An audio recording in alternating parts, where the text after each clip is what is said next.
अस्सलाम वालेकुम, मेरा नाम डॉक्टर माहीन है। मैं यहाँ पे एज ए साइकाइट्री क्लिनिक में काम कर रही हूँ। मेरे पास कुछ दिन पहले केस आया था जिसमें बच्ची को स्पीच डिफ़िकल्टी थी, तो मैंने सोचा कि मैं बाकी लोगों को भी स्पीच डिसऑर्डर जिन माओं को काफ़ी स्पेशली परेशानी होती है कि हमारे बच्चे सही से बोल नहीं रहे कंपैरेटिवली टू अदर चिल्ड्रन, कि बाकी बच्चे तो इस उम्र में बोलना शुरू हो गए, हमारा बच्चा थोड़ा लेट बोल रहा है या थोड़ा अड़ के बोल रहा है। तो उस स्पीच डिसऑर्डर के बारे में मैं आपसे थोड़ी सी इन्फॉर्मेशन शेयर करना चाहती हूँ।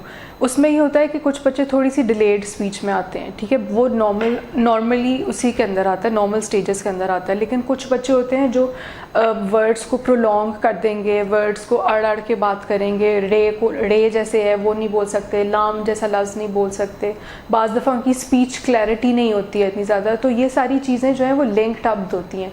अब वो ये सब चीज़ें किससे लिंक्ड अप होती हैं? या तो मदर ने हो सकता है कि कोई सब्सटेंस अब्यूज़ किया और ड्यूरिंग प्रेगनेंसी, या फिर कोई और उस बच्चे के अंदर फिज़िकल इम्पेयरमेंट हो, या उसके अंदर कोई हेयरिंग लॉस हो जिसकी वजह से ये सारा कुछ हो सकता है, या कोई और ऑर्गेनिक इलनेस हो सकती है, या लर्निंग डिसेबिलिटी हो सकती है। ये फिर हम आगे जाके रूल आउट करते हैं कि बेसिक मसला क्या है। यूजुअली कुछ बच्चों में सिर्फ स्पीच का प्रॉब्लम होता है, जो हम यूजुअली स्पीच थेरेपिस्ट के पास रेफ़र करके उनको स्पीच की उनकी प्रॉब्लम्स जो हैं वो सॉल्व कर देते हैं।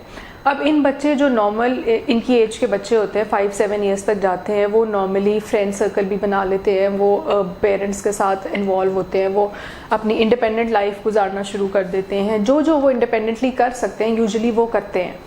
और उसके अलावा जो टास्क या जो चीज़ें जो वो घर में कर सकते हैं या वो बाहर कर सकते हैं, जैसे कुछ बच्चे होते हैं 5 साल के बच्चे, वो घर के कामों में भी इन्वॉल्व हो जाते हैं कुछ ना कुछ। कभी कोई बच्चा पानी का ग्लास लेकर आ रहा है, कभी कोई बच्चा घर के काम कर रहा है, तो दैट इज़ नॉर्मल। लेकिन और उसकी स्पीच अगर ख़राब है तो हम उसको डायरेक्टली लर्निंग डिसेबिलिटी में या किसी और इम्पेयरमेंट में नहीं डाल सकते हैं। उसकी हमें स्पीच असेस करनी है और उसके बाद हो सकता है बच्चा नॉर्मल हो, सिर्फ उसकी स्पीच में प्रॉब्लम हो, और स्पीच का हम आगे से जाके वो स्पीच के टेस्ट होते हैं, IQ टेस्ट कराते हैं, उसके बाद उसके वर्बल टेस्ट करवाते हैं, और उसके बाद फिर आगे जाके देखते हैं कि ये स्पीच का मसला बेसिकली पीछे से क्यों आ रहा है। इन बच्चों के अंदर जो सिम्टम्स होते हैं उनके अंदर ये होता है कि ये बच्चे बाज़ दफ़ा जो वर्ड्स होते हैं इनको बहुत ज़्यादा लंबा खींचने लग जाते हैं, या बीच में छोट के लफ्ज़ बोलना शुरू कर देंगे, या फिर बात करते वक्त कोई जर्की मूवमेंट्स आनी शुरू हो जाएंगी, या आई ब्लिंकिंग बहुत ज़्यादा होनी शुरू हो जाएगी।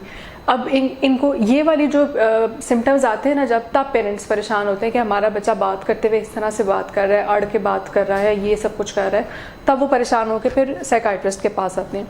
अब साइकाइट्रिस्ट ने देखिए, इतने छोटे बच्चों में दवाइयाँ देना तो बहुत एंड वाली प्रोसीजर होता है। इनिशियली हम इनको साइकोथेरेपी के ऊपर ही डालते हैं, जिसमें सबसे पहले हम स्पीच थेरेपिस्ट के पास भेजते हैं। स्पीच थेरेपिस्ट उनको तरीके से बताते हैं फिर कि किस तरह से क्या करना है, उनके साथ टाइम स्पेंड करते हैं और क्या करना है। हमारा जो काम है वो हमने पेरेंट्स को समझाना है, पेरेंट्स के गोल्स क्या होने चाहिए ऐसे बच्चों के साथ। सबसे पहले तो ये कि आप उसकी इलनेस नहीं है, वो उसकी डिसेबिलिटी जो है, स्पीच का जो प्रॉब्लम है, उसको आप रिकग्नाइज करें, उसको इग्नोर नहीं करें।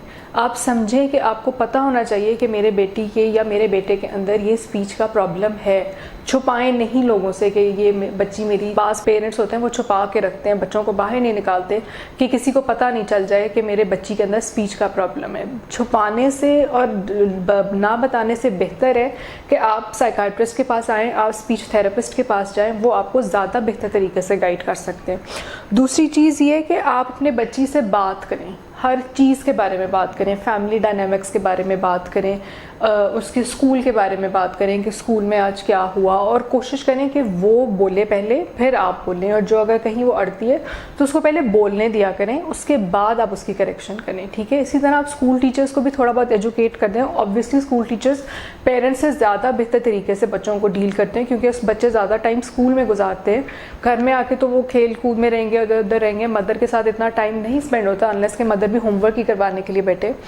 तो इसलिए पेरेंट्स को हम ये एडवाइस करते हैं कि जब आप बच्चे के साथ बैठें तो उसके साथ स्कूल की बात करें, उसके साथ गेम्स की बात करें, उसके साथ बातें करें। जितनी बातें करेंगे, जितना बच्ची आपकी बोलेगी, उतनी स्पीच क्लियर होती जाएगी, ठीक है। उसके अलावा पनिशमेंट और रिवॉर्ड वाले सिलसिले में आप पनिशमेंट वाली साइड के ऊपर मत जाएं कि तुमने आज ये लफ्ज़ सही नहीं बोला, तुमने आज ये सही लफ्ज़ लिखा नहीं है तो इसलिए ये इस तरह मैं करूँगी।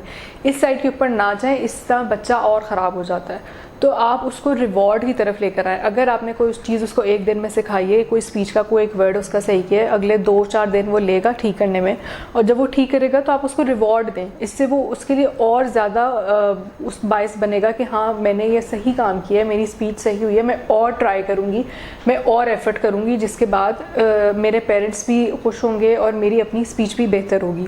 उसके अलावा फिर हम ये करते हैं कि हम कुछ स्ट्रिक्ट रूल्स और रेगुलेशंस बच्चे के लिए सेट कर देते हैं। अगर बच्चा बहुत ही ज़्यादा आपको लगे कि आपके कंट्रोल के अंदर नहीं आ रहा है, या बाज़ बच्चे होते हैं जानबूझ के घर वालों को परेशान करने के लिए भी ऐसे करते हैं, तो उनके लिए आप स्ट्रिक्ट रूल्स और रेगुलेशन सेट कर देते हैं। आप एक ऑर्गेनाइज्ड तरीके से अपनी फैमिली डायनामिक्स को चलाएं, उनको समझाएं कि ये रूल्स हैं, इन रूल्स के हिसाब से हम चलेंगे और यही सब कुछ आगे चलेगा। जहाँ पे आपने थोड़ा सा भी लूप होल छोड़ा, बच्चा वहीं वापस 0 का 0 आ जाएगा। तो इसलिए आपने अपनी फैमिली के रूल सेट करने हैं। आपने अपने बच्चों को ये बताना है कि स्कूल के जो ग्रुप्स होते हैं, जो डिबेट क्लब्स होते हैं, जो 20 तरह की बोलने वाले जो होते हैं, आप कोशिश करें कि अपने बच्चों को उन ग्रुप्स के अंदर इन्वॉल्व करें।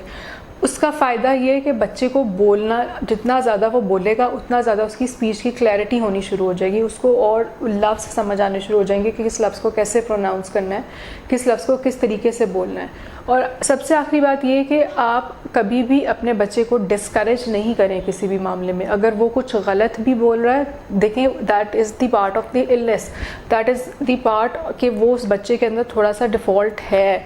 तो आप उसको अगर बार बार पुश करते जाएंगे कि नहीं तुम ये गलत बोल रही हो, तुम ये गलत बोल रही हो, तो बच्चा और डिसहार्ट हो जाता है और बच्चे के अंदर फिर उसके बाद फिर नेक्स्ट के बाकी के जो साइकाइट्रिक इलनेसेस हैं वो आनी शुरू हो जाती हैं। तो ट्राई करें कि आप बच्चे को कभी भी पनिशमेंट के ऊपर ना लेके जाएं, और सेकेंडली कभी भी उसको क्रिटिसाइज़ नहीं करें उसकी किसी बात के ऊपर। ये कुछ पॉइंट्स हैं जो हम पेरेंट्स को समझाते हैं। इसके अलावा अगर आपके पास कोई भी सवाल है, या आप लोगों को लगता है कि आपके बच्चे के अंदर कोई स्पीच डेफिसिट आ रहा है, या कोई बच्चे अड़ के बात कर रहे हैं, या थोड़ा सा स्लो बात कर रहे हैं, या किसी इलोंगेटेड तरीके से बात कर रहे हैं, जर्की मूवमेंट्स आ रही है, जो मैंने आपको सिम्टम्स अभी बताए हैं, उनमें से अगर आपको कोई भी सिम्टम ऐसा लग रहा है, या बच्चा आपको लगता है कि अपनी एज के हिसाब से नहीं बोल पा रहा है या लेट बोल रहा है, तो आप हमारे क्लिनिक में तशरीफ़ लेकर आए। यहाँ पे हमारे पास स्पीच थेरेपिस्ट भी हैं और साइकोथेरेपिस्ट भी हैं। हम उनसे डिटेल्ड एवेलुएशन करवा के और उसके हिसाब से फिर हम बच्चे को बताएंगे कि प्रॉब्लम कहाँ है और किस जगह पे लैंड कर रही है। उस हिसाब से फिर हम उस बच्चे को ट्रीट करेंगे। उम्मीद है आपको मेरी आज की बातें पसंद आई होंगी। अगर कोई भी सवाल हो तो आप क्लिनिक के नंबर्स पे कॉल करके या नीचे कमेंट्स में बता सकते हैं। शुक्रिया।